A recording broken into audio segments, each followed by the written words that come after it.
محترم ناظرین و ناظرات، السلام علیکم ورحمۃ اللہ وبرکاتہ۔ ارشاد نبوی صلی اللہ علیہ وسلم ہے، جو شخص بالشت بھر بھی جماعت سے الگ رہا اس نے اسلام کا قلادہ اپنی گردن سے اتار پھینکا۔ اس دین حنیف کے اندر میں اجتماعیت کو جو غیر معمولی اہمیت حاصل ہے، وہ اس کے نظام عبادات سے بھی اس کی بھرپور عکاسی ہوتی ہے۔ نماز کو لیجئے، روزے کو لیجئے، زکوٰۃ کی ادائیگی یا حج کا جو اہتمام کیا جاتا ہے اسے لے لیجئے، سب میں اجتماعیت کا رنگ غالب ہے۔ اللہ تعالیٰ نے اپنے نبی محترم صلی اللہ علیہ وسلم کے ذریعے سے اس امت کی تربیت فرمائی، اور اللہ کے نبی صلی اللہ علیہ وسلم نے سماع و طاعت کے بعد میں جماعت کا حکم اپنے فالوورز کو دیا، اپنے ماننے والوں کو دیا۔ لہٰذا ارشاد نبوی صلی اللہ علیہ وسلم، بالشت بھر جو شخص جماعت سے الگ ہوا۔ اب بالش بھر سے آپ کیا سمجھتے ہیں؟ یہ ہاتھ جو ہمارا ہے، اس انگوٹھے کے کنارے سے لے کر اس آخری انگلی کے حصے تک، یہ بالشت ہے، اور یہ بالشت کتنا ہوگا؟ 6 سے لے کر کے 9 انچ تک۔ بالشت بھر بھی جو شخص جماعت سے الگ ہوا اس نے اسلام کا قلادہ اپنے گلے سے اتار پھینکا۔ گویا کہ اجتماعیت اور اسلام ایک دوسرے سے ایسے جڑے ہوئے ہیں جیسے چولی اور دامن کا ساتھ۔ لہٰذا جماعت کے بغیر اسلام کا تصور ممکن ہی نہیں۔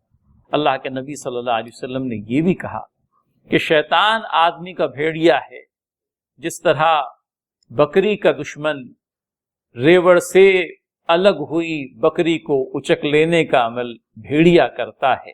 اسلامی اجتماعیت سے جو مومن الگ ہوا، جو مسلم الگ ہوا، اس کو اچک لینے کا کام شیطان کرتا ہے۔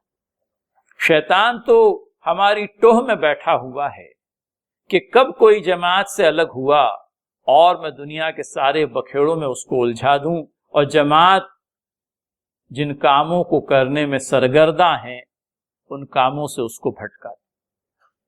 اور یہ تو عام مسلمانوں کا چھوڑیے، خود ہم جو اپنے آپ کو جماعت سے وابستہ پاتے ہیں ان کا بھی حال ہے کہ جہاں ہم نے اپنے آپ کو دنیاوی مصروفیات کے اندر میں الجھا دیا، جماعت کی ذمہ داریوں سے ہم لوگ کوتاہی برتنے لگتے ہیں۔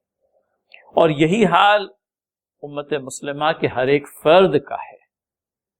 وہ کار منصبی جس پر اللہ کے نبی صلی اللہ علیہ وسلم نے اس امت مسلمہ کو چھوڑا تھا، اس سے جب جب امت بحیثیت کل پہلو تہی برتے کی، اس کے افراد جب اس کام کو کرنے میں یوں کہہ لیجئے کہ آناکانی کریں، تب شیطان اس راہ ہدایت سے ان کو اچک لے گا اور ان راہوں پر ڈال دے گا جو اللہ ہی بہتر جانتا ہے کہ ان کا خاتمہ اور ان کی منزل کون سی۔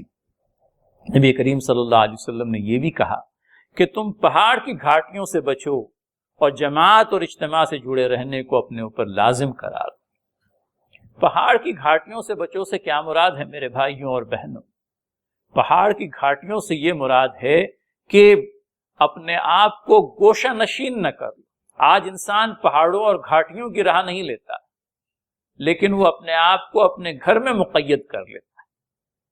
وہ اپنے کمفرٹ زون سے نکلنے کے لیے ہی تیار نہیں۔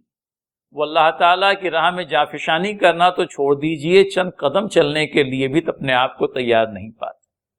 میرے بھائی، یہ سیلف سینٹرک زندگی جو ہماری روزمرہ کی زندگی کا ایک حصہ بن گئی ہے، اس کو خیر بات کرنے کی ضرورت ہے۔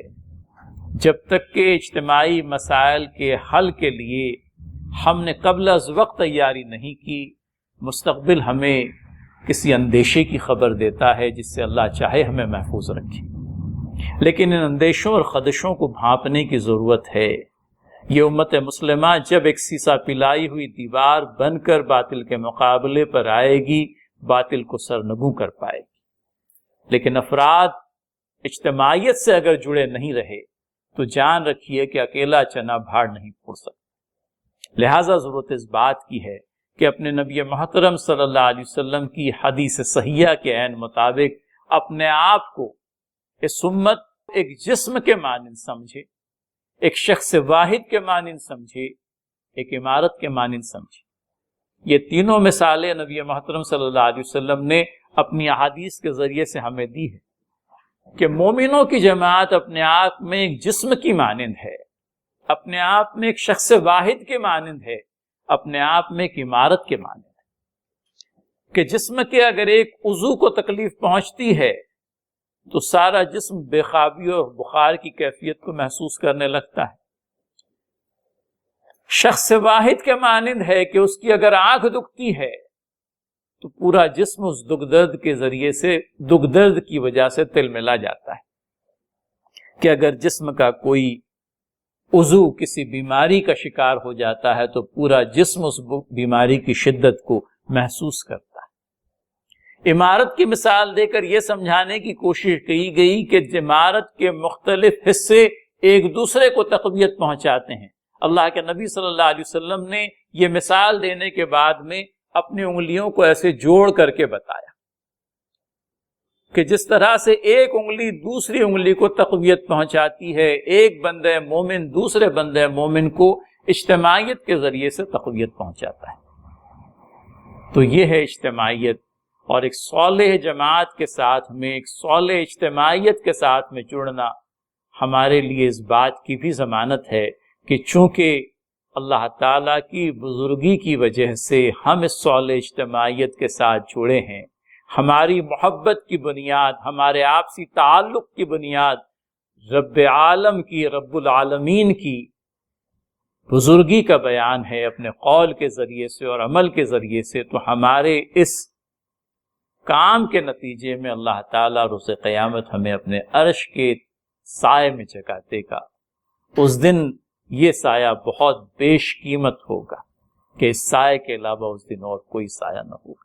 اللہ تعالیٰ اس ثمرہ عظیم سے ہم لوگوں کو ہمکنار کرے اور اس ثمرہ عظیم کے حصول کے قابل اپنے آپ کو بنانے کی توفیق بخشے۔ آمین یا رب العالمین، وآخر دعوانا ان الحمدللہ رب العالمین۔